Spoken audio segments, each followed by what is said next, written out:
할렐루야, 5월의 첫날이고 5월 첫째 주 월요일입니다. 워싱턴 기도연합 가족들을 축복하며 환영합니다. 여러분 오늘 함께 나눌 말씀은 요한복음 1장 14절 말씀입니다. 제가 읽어드리도록 하겠습니다. 말씀이 육신이 되어 우리 가운데 거하심에 우리가 그의 영광을 보니 아버지의 독생자의 영광이요 은혜와 진리가 충만하더라. 말씀이 육신이 되었습니다.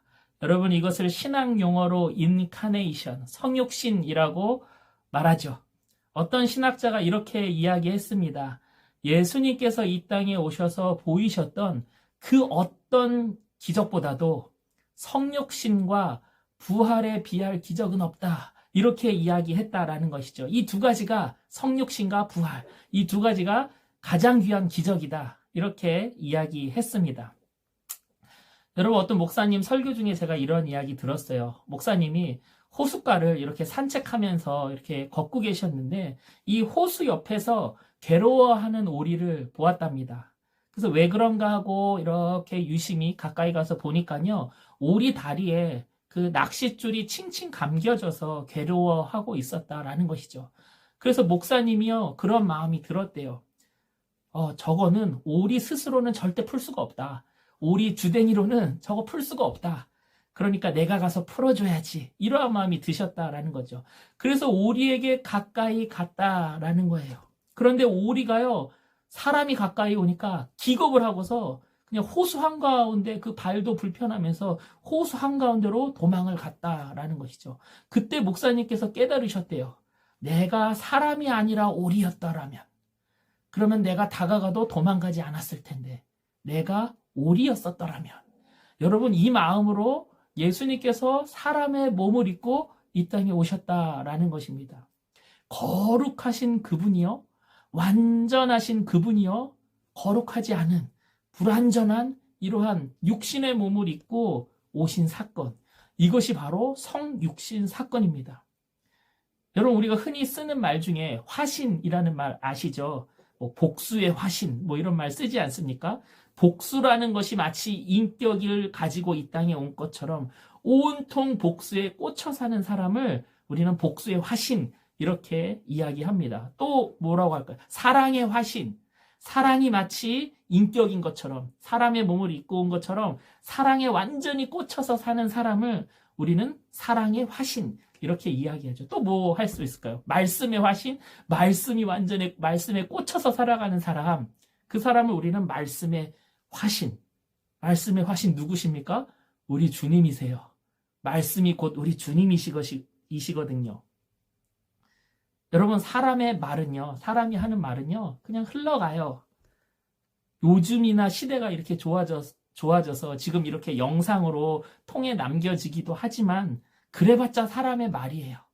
그런데 하나님의 말은요, 하나님의 말씀은요, 영원하고요, 은혜가 있고요, 창조력이 있어요. 또 그 말씀이요, 인격이 되어서 사람이 되어서 이 땅에 오셨단 말이죠.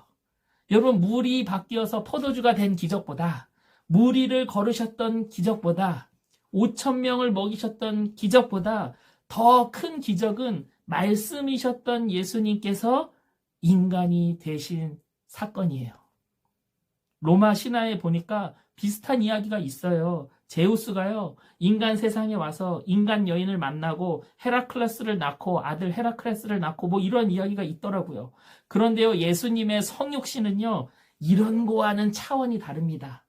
제우스는 어차피 사실이 아니라 그냥 신화죠. 그냥 돌아다니는 이야기일 뿐이에요. 그리고 제우스가요, 인간이 된 게 아니에요. 인간처럼 흉내낸 거지. 그런데 예수님은요, 우리와 똑같은 참 인간으로 오신 거예요. 그래서 우리와 동일하게 희로애락을 다 겪으시고 먹으시고 입으시고 피곤도 하시고 주무시기도 하시면서 또 고난도 받으시기도 하시고 또 핍박받으시기도 하시고 맞기도 하시고 심지어 배신도 당하시고 십자가에 죽기까지 하십니다. 여러분 이게 성육신이에요. 아까 제가 성육신과 부활 이 두 가지가 제일 큰 기적이다라고 말씀드렸잖아요. 이 두 가지 기적에는요 공통점이 있어요. 그것은 뭐냐면요, 우리 또한 할 수 있다라는 것이죠. 고린도전서 15장에요. 똑똑하게 기록하고 있죠. 예수 그리스도께서 부활의 첫 열매가 되셨기 때문에 우리 또한 반드시 부활할 것이다. 우리도 할 수 있는 기적이에요. 그 놀라운 기적 한 가지, 부활할 수 있어요. 또 성육신도 우리가 할 수 있습니다. 여러분, 어제도 여러분들 각자 섬기시는 교회에서 하나님의 말씀이 여러분들 가운데 선포되었습니다. 그런데 그 말씀을요, 그냥 마음으로 받고 아멘하고 끝나는 것이 아니라 그 말씀을 내 삶으로 오늘부터, 월요일부터 살아낼 때 그 말씀이, 어제 들은 그 말씀이 나의 삶을 통해 구현되는 것이죠. 하나님의 말씀을 저와 여러분이 살아낼 때 작은 성육신의 사건이 우리가 사는 곳곳마다 이루어지게 된다라는 것이죠. 여러분, 이거는 기적입니다. 말씀을 살아낼 때 기적이 일어납니다. 여러분, 이번 한 주, 그리고 오늘 하루 이 기적이 우리 워싱턴 기도연합 모든 선배님들을 통해 또 저를 통해 일어나기를 간절히 바라봅니다. 여러분, 물을 걷는 기적보다 말씀을 살아내는 작은 성육신의 기적을 꿈꾸시기를 바랍니다. 말씀이 내 삶에서 육화시키는 기적, 이것이 하나님께서 기뻐하시고 가장 기다리시는 기적이 아닐까 생각을 해봅니다. 여러분, 다시 한번 기도합니다. 기적의 사람들, 말씀으로 살아내는 기적의 사람들 되시기를 간절히 축복합니다. 기도하겠습니다. 우주보다 더 크신 하나님께서 은하계에 보이지 않는 또 그 아주 작은 지구라는 행성에 또 그 행성 속에서도 살아가는 작디 작은 인간의 몸을 입고 오신 것이 기적이요 은혜인 줄로 믿습니다. 말씀이신 주님이 성육신 하신 것처럼 우리 또한 주신 말씀 가지고 삶으로 살아내는 작은 성육신의 기적을 우리 삶 속에서 세워나가는, 또 살아나가는 저희들 되게 하여 주시옵소서. 말씀이신 예수님의 이름으로 기도드렸습니다. 아멘.